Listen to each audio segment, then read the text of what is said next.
This is Pet Life Radio. Let's talk pets.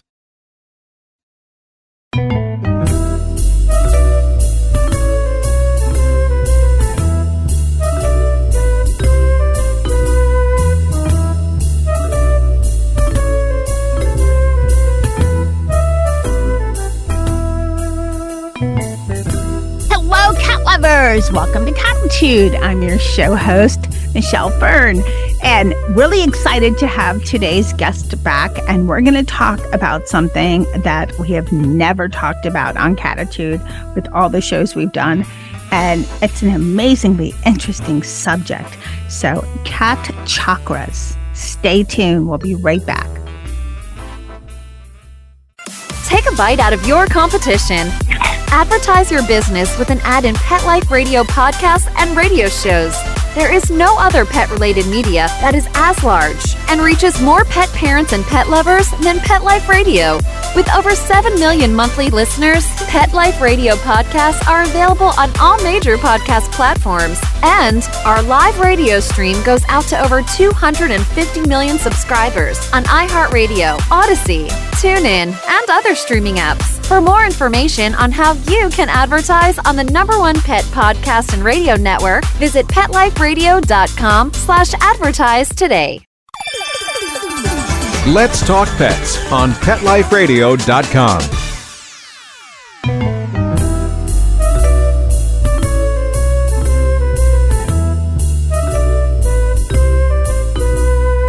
Welcome back, everyone. I'd like to welcome Julie-Anne Thorne. She is a holistic cat therapist, author, and of course, cat mom. So welcome, Julie-Anne. And you're joining us from, as we say, across the pond. No, do we say that? Across the ocean. It is across the pond. You're absolutely right. Thank you, Michelle. It's lovely to be here. I'm in the UK. So yes, a few miles away. Yes. So previously, you were on Cattitude. We talked about herb therapy. And you wrote a great book on that. And now you have a book called Cat Chakras, a complete guide to clearing, cleansing, and balancing your cat's core energy centers. Yeah, 2 books. Before we get into why you wrote Cat Chakras, what is your background? Sure. So I've got a degree in psychology. So I actually, when I finished school, went to university and started to look at behavior and the science of people.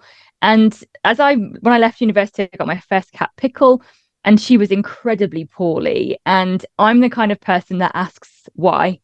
So, I look into why is she poorly? What's not going on? Why is that not right? How can we get better help? How can we help her more?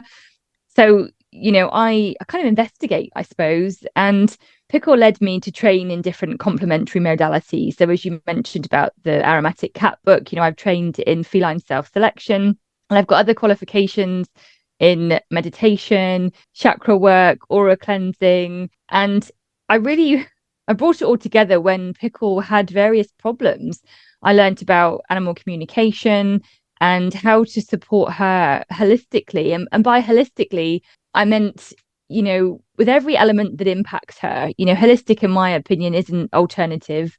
It's not just complementary. It's working with the vets and medication and having that holistic approach to look at all elements that impact cat, to use my kind of scientific background to then move into the holistic realm as well.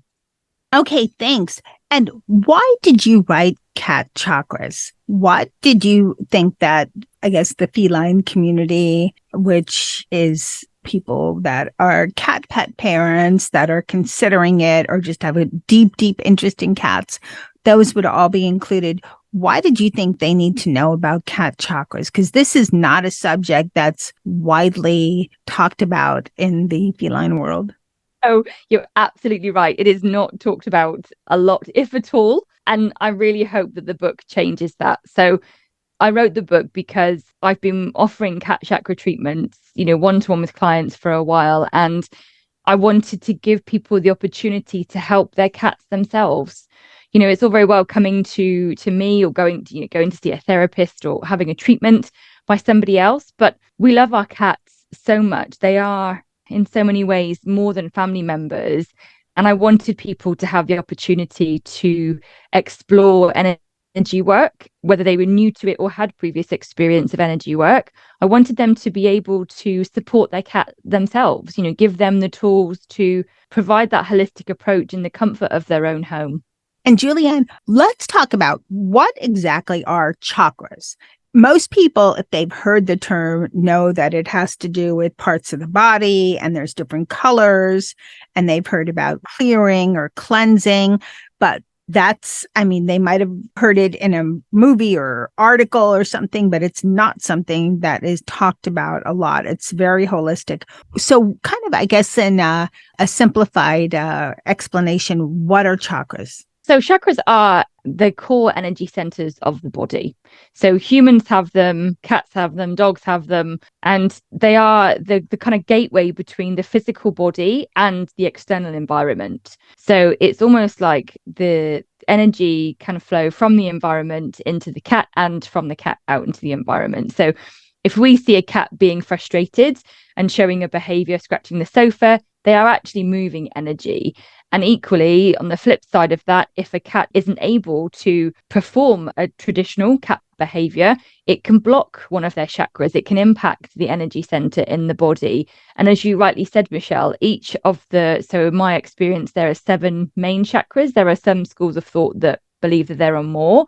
But with the 7 main ones that I work with in the book, I talk about how they are connected to different parts of the physical body, different organs, different glands. They're also connected to different behaviors, different emotions. So it can be a beautiful world and a great way to support your cat with a very different perspective to perhaps that which has been traditionally used in the past. Okay, thanks for that explanation. And you talk in the book a lot about, energies and feeling energy. And that's a lot of what clearing chakras is about. And I am sure, having said that there's a lot of people out there that think, okay, this is, what's that phrase, hokey pokey. This is like craziness. It doesn't make sense.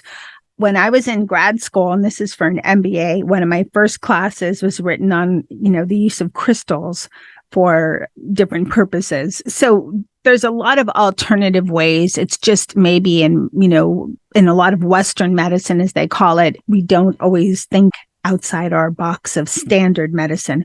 But you talked a lot about energy, and you made a great point as far as how, people can feel energy. So can you talk about that? Like, you come into a room, you could feel things.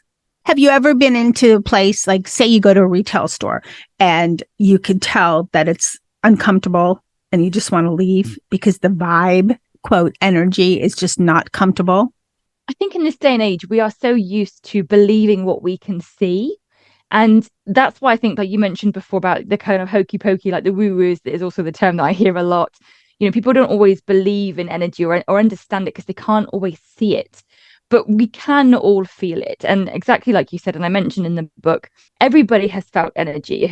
I'm sure people listening, if they've walked into a room and you can kind of sense the tension. Now, tension is energy. You can sense that people have had an argument or they're angry or someone's upset. And also we noticed it with our animals. So I'm sure, again, there are many of us who have gone to the vets or looked at our cats or our animals and thought, they just don't seem right. Might not be able to articulate why that is, but you just know, there's a sense, there's a feeling. So everything is made of energy, even static items like my bookcase, the computers, and us as human beings. We create energy when we digest food, our nervous system, in the blood in our body as it moves, our cell regeneration. So everything is made of energy. And when it comes to cats and their chakras, it's just a new realm. It's just something that perhaps hasn't been talked about before or we're not fully aware of. But that energy connection, the capacity for us to sense and feel and work with energy has been around for so long. Great explanation. And you're absolutely right. I don't think there's very many of us that have not either walked into a place or been in a situation where something feels off. I mean, it could be as simple as even if you've ever walked into, a retail store, that usually a smaller store, and just felt, okay, the vibe is uncomfortable here, or the vibe is welcoming here. Absolutely. Or party or anything. So yeah, a meeting. Yeah, absolutely. We feel it. We're not always aware of what it is. It's like a muscle. If you go to the gym, you may not be able to lift massive weight straight away. You start off with a small dumbbell. Energy sensing, energy work is exactly the same. We all have the capacity, and we have all felt it and experienced it. You may just not be aware of it or know how to tap into that awareness and that connection. So it's just a question of learning the skills of how to do it, which hopefully I've detailed in the book.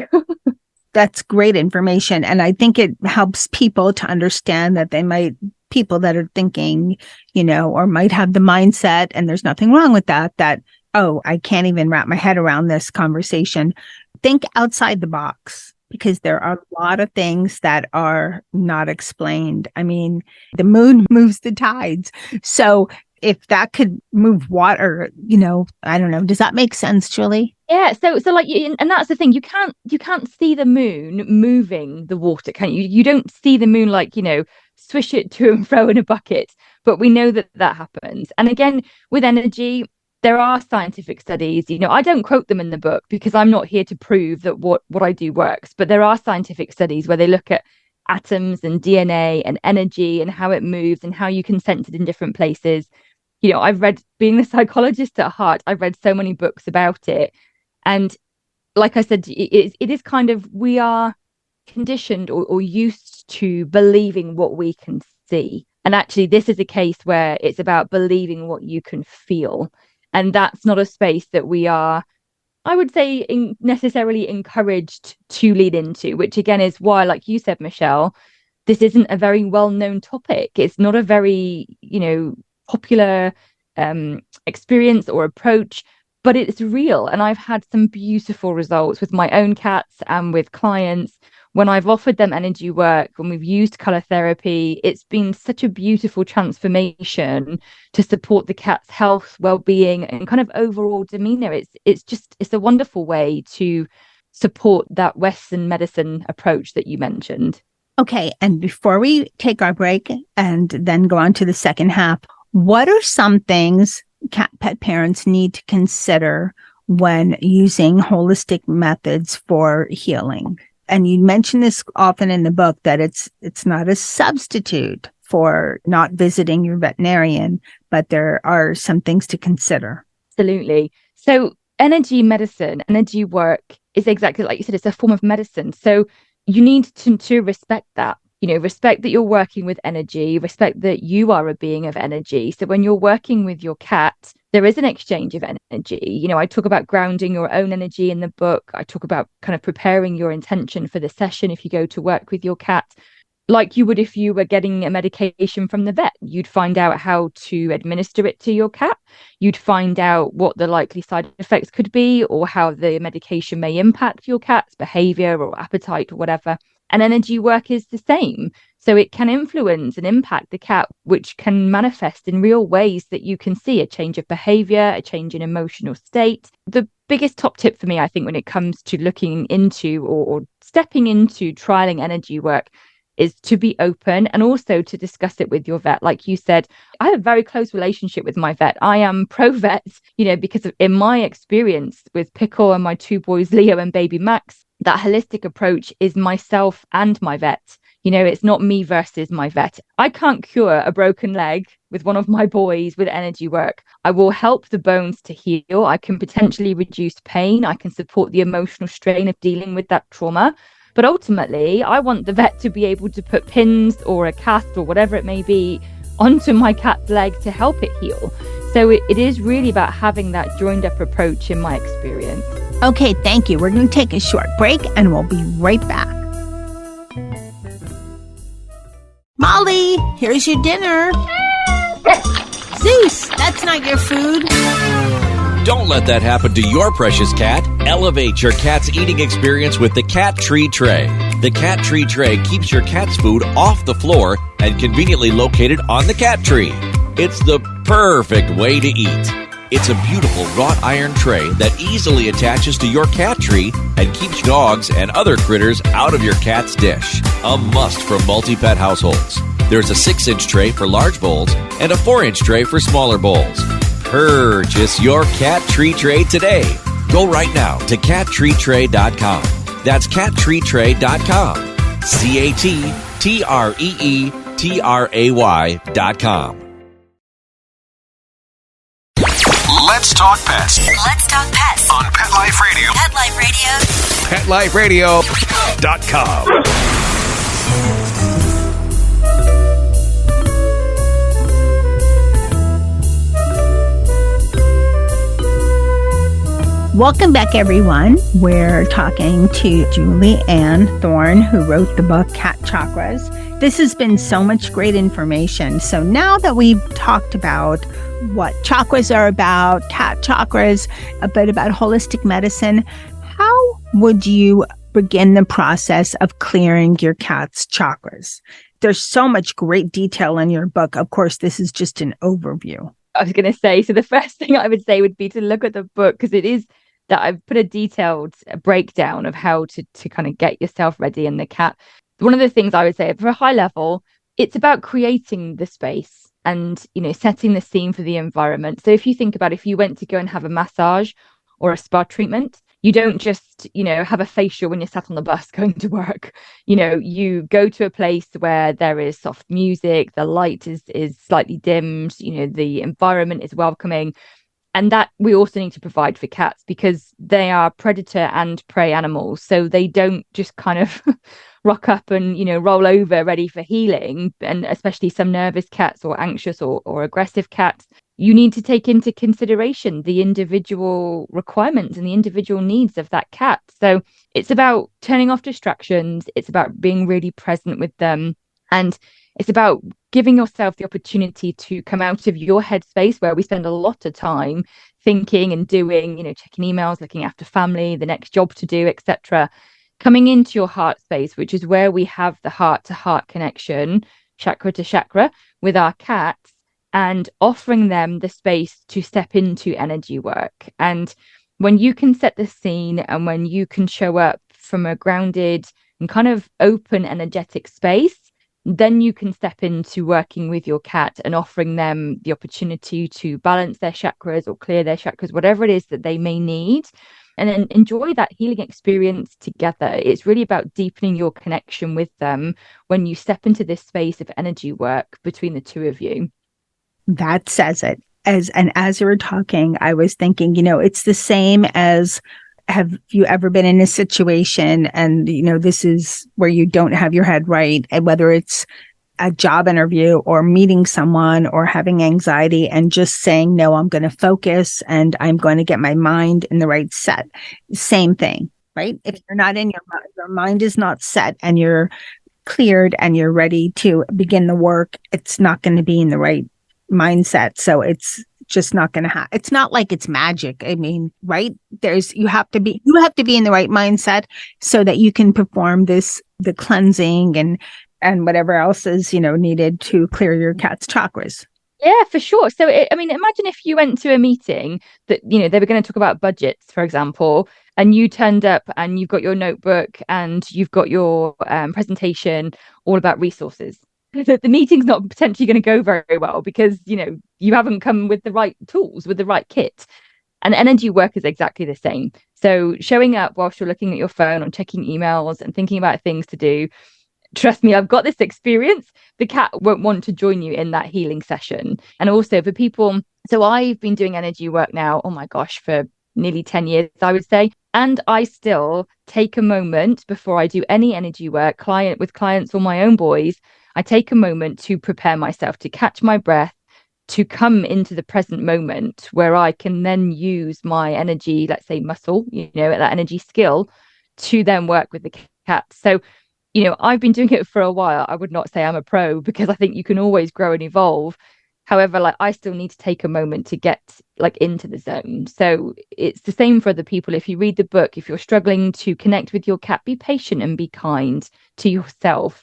Just keep trying, keep flexing that muscle of feeling into the energy and make sure that you show up in the best way that you can. If you're going to have a session with your cat, turn off distractions, create a quiet space for both of you and honor the fact that you're there with them, and really kind of open your heart to that experience. That's great to hear because it seems like just about anyone that is open to doing this would have the ability to do it. Absolutely. Absolutely. I firmly believe that everybody has the capacity. We are all beings made of energy, every human being, every human. So in my opinion, Every human can connect with and use and sense energy. Some people may not believe in it, so they won't be able to do it. Some people may be scared of it, so they won't want to do it. So it's not for everyone, and I fully understand that. However, I wrote the book because there are people that want to know more, that are curious. And if somebody's a bit scared or nervous about using energy work, like with their hands, sensing and feeling energy, which I talk about in the book, they can start off in a really simple way. So something called color therapy, which I talk about in the book, which is offering different colors to your cats. As you mentioned right at the beginning, Michelle, that the chakras are associated with different colors. And that's absolutely true. So you can put down different pieces of fabric or different pieces of even colored paper on the floor and see what your cat will do. And I guarantee you, at some point, your cat will sit on one of the pieces of color, whether that's fabric or paper or t-shirts or scarves, whatever you've got, because each of those colors has a unique frequency. And after all, that's what energy is made of. Energy is made of frequency. And that is what your cat is working with. And they can show you that without you having to try to get it moving in your hands or working with your body. You can put those colors down and watch what your cat will do, and they will show you how they work with energy. I think that's mind-blowing. Okay, thank you for all of that. Can someone who is thinking about, they have your book, they want to do a cleansing of chakras for their cat, can you do something wrong? So should somebody have fear that, oh, what if I mess up and make a mistake and mess up a chakra or something like that? Can someone make a mistake? That's a beautiful question. Can someone make a mistake? So when it comes to energy work, it's based in your intention. So if you intend to step into the session with your cat to heal and balance them, it will go as you intend for it to do. It might not be as powerful as you may want it to be if there is fear underlying that. So say, for example, if I was new, I've read the book, I'm going to give it a go with Leo. If, on one level I'm open, but on another level I'm scared, the energy will move, just perhaps not as much as it could. Is it going to cause damage? Not unless I think and I wish and I hope for it to cause damage, which of course I wouldn't, because I love my cat. So energy, and I'm sure people have heard this before, energy flows where intention goes. So that's why setting the scene is so crucial and important, because how you show up will indicate how the session will go. And I would always say to people, if you're nervous, if you're scared, feel into that first. Energy work is about the exchange between you and your cat and working with them and, the universal energy. So if you're scared or nervous, feel into that a little before you bring your cat into the session. In terms of getting a chakra wrong, having it over or underactive, yes, you can charge them, you can reduce energy. However, what you'll find, and again, in my experience with clients, if I start to work with the chakra before it gets to the point that it's either too charged or too reduced, the cat will walk away. So the cat isn't just a bystander in the kind of treatment or the healing experience with you. They are also a sentient being. So they will share with you and show you what they need. They might move a certain part of their body into your hand or into whatever tool you're using with them, or they'll get up and walk away. So if they do, then you're done. And you don't have to worry about having their chakras being imbalanced. Okay, well, that's good to know. Should you clear your cat's chakras regularly? And would that be by a specific time, or it's more based on how you feel the energy of your cat? So you can do both. What I would say is it's a great way to manage their health and well-being. So I would love for myself, I'd love to have a full body massage every month. Unfortunately, I don't get to the therapist that often. In fact, probably not once a quarter. So, the energy work is a way to maintain health and well-being. If your cat has got a physical issue, there's an energy imbalance, and regular work would be preferable. However, I would recommend doing it as much as you're drawn to. So there are times when one of my cats, Leo, he will have healing, I don't know, maybe once a month, maybe if that. Whereas my other cat, baby Max, he has a little bit of healing probably most days. So it really depends on what the cat will show you, how they connect with you. And there'll be some cats that will show you that they're ready to have healing. They'll sit with you, or they'll sit in those colored pieces that I mentioned. So there isn't really a tick box right way to do it. The best piece of advice I can give is use your intuition, which I do mention a lot in the book. See how often you are drawn to offer it to your cat, because it's an exchange. You're not doing it to them, you're working with them. So see what you feel. And what if you, thank you. And what if you have more than one cat? Can you do a group, or is it the energies are too different? Managing 3 different energies, say if you have 3 cats, is going to be too challenging. You need to really work one-on-one. Absolutely. Again, I kind of come back to the massage parallel. So if you were going to have a massage, would you want to be in a group with sort of 3 or 4 other people? I mean, personally, I wouldn't. I mean, there may be some people that would be up for that, but it's in terms of energy and with cats, because they are incredibly sensitive, it is better, in my opinion, to work one-on-one. If you've got a multi-cat home, which, obviously I do, then what I would advise, and again, this is in the book, is to create that space. And it might be that you close other cats out of a room. Now, obviously, please don't do that if they get stressed or anxious. You've got to manage the individual needs, emotional and mental health needs of your cat, but create the space for one at a time. Leo has healing on the bed, generally on the corner of the bed, and I'm sat near him. Whereas with baby Max, he has his healing when he's sat on my lap. And sometimes that's downstairs, sometimes that's upstairs. So with multi-cat homes, it is a beautiful tool, a great complementary kind of modality to bring into multi-cat homes. And that's where actually the colour therapy, those coloured pieces of fabric around the house, are brilliant. So we've got them. We've got 7 pieces of fabric in our house. We've got 3 on the spare bed and the rest are downstairs. And I see both the boys sleeping on different colours. So the last 2 days, it's been really interesting. I've been very busy with calls, so I've been very frantic with my energy. And the boys have been taking it in turns to sleep on the red cat bed, which red is for the root chakra, which is about grounding. So it's no surprise to me that my boys are trying to ground their energy when mine at the moment is very frantic and very busy. So with multi-cat homes, it's a beautiful opportunity to give them the space to heal by having those colours in their house to help each cat deal with whichever energetic needs they have. I think that's fascinating. What are some of the long-term benefits of doing chakra work for your cats? So any physical issue, in my opinion, is caused by an energy imbalance. So when you have regular energy maintenance, you're supporting the health and well-being of the cat. Now that's the physical body, their mental health and emotional health. And yet energy work is a component of health management. We don't have, for example, like Reiki treatments or energy treatments, and that's the only thing that keeps us going, happy, healthy, and well. We eat well, we exercise, we socialize, we have restful time, we have joyful time. So it's exactly the same with cats, giving them an all-round approach to supporting their environment, their physical body, themselves. That's how energy work can help them to be a happy, healthy cat.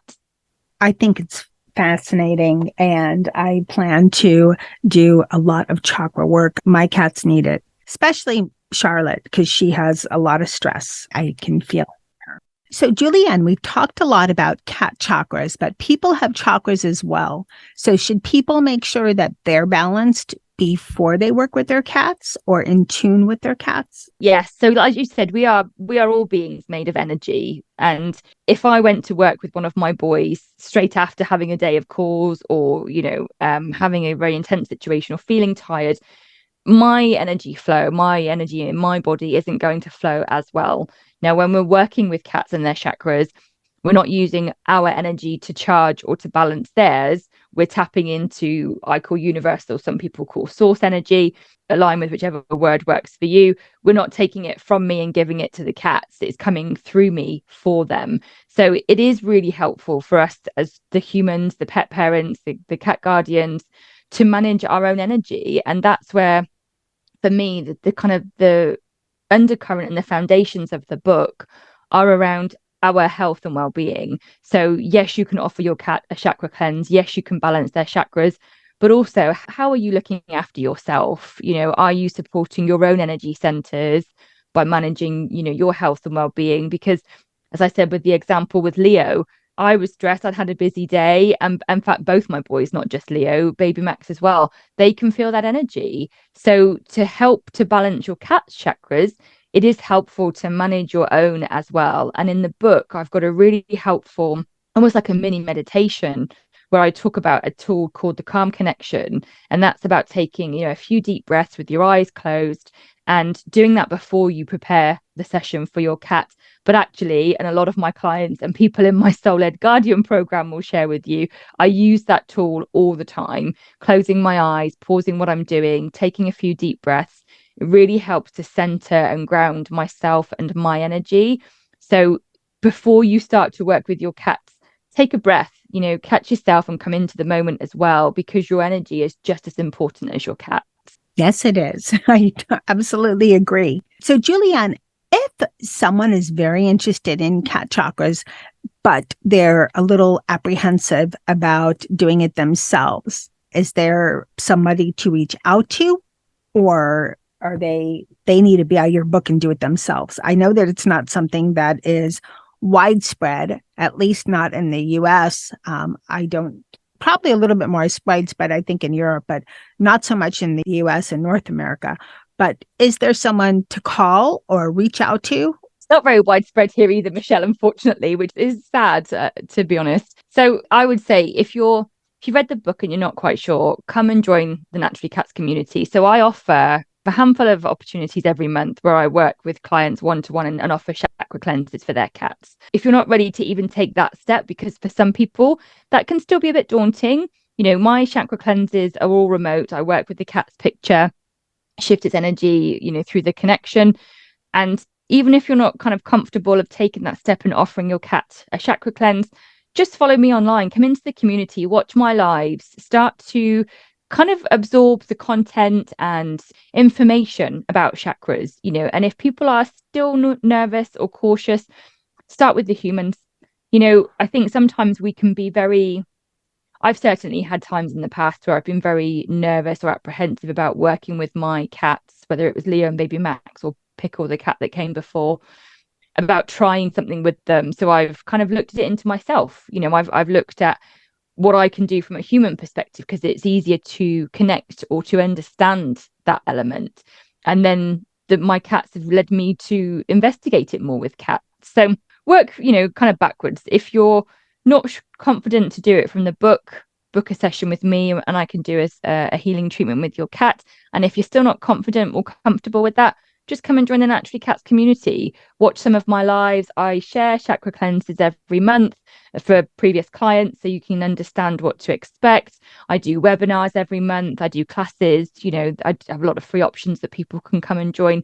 So you can just start to just observe and sort of understand and absorb information about cats and chakras. And then there will be a moment. You will have that moment where you feel, okay, well, I'll give it a go. Because if you're inspired to get the book or you're inspired to come into the Naturally Cats community, there is a part of your energy centers, there is one of your chakras that is open and ready to work with energy with your cat. It might just take a little time, and that's okay. That makes perfect sense. Where can people buy your book? And also for everybody listening, on the show page for this episode, there will be a link to Julie-Anne's website. And where can people buy your book, Julie-Anne? So you can get a signed copy from my website, naturallycats.co.uk, but it's also available on Amazon and all other online retailers. So I am based in the UK. So to be honest, shipping to the US, you're probably better off getting it from somewhere like Amazon or one of the online retailers. But if you particularly wanted a signed copy, I do ship to the US. So you can get it from me or from an online retailer. I want to thank you so much for coming on Cattitude and sharing this fascinating information. I appreciate it so much. So thank you very much. Thank you for having me, Michelle. It's been a real honor to be able to give cats a voice. That's my mission. You'll see it all over my social media and my content. My hashtag is giving cats a voice. And as we said right at the beginning, this is a bit of a new world, a new realm for cat lovers and pet parents. So I hope that people have enjoyed this segment. Thank you very much for listening, and I look forward to seeing you in the Naturally Cats community. And thank you very much, Michelle. It's been lovely to be here. I hope you all enjoyed this episode. I really found it informative and so different. Be sure to check out Cat Chakras by Julie-Anne Thorne. Also her website, naturallycats.co.uk. And I'd like to thank my guest, Julie-Anne, for coming on the show. I'd like to thank everyone listening to Cattitude. I so appreciate it and appreciate your loyalty for all these years. Thanks to my cats who are open to chakra cleansing, and I can't wait to dive even further into it. Thanks, Dennis, Molly, and Charlotte. And of course, thank you to my amazing producer, Mark Winter, for working his magic so that every episode sounds amazing. And hey, remember, lose the attitude and have Cattitude. Let's Talk Pets, every week on demand, only on PetLifeRadio.com.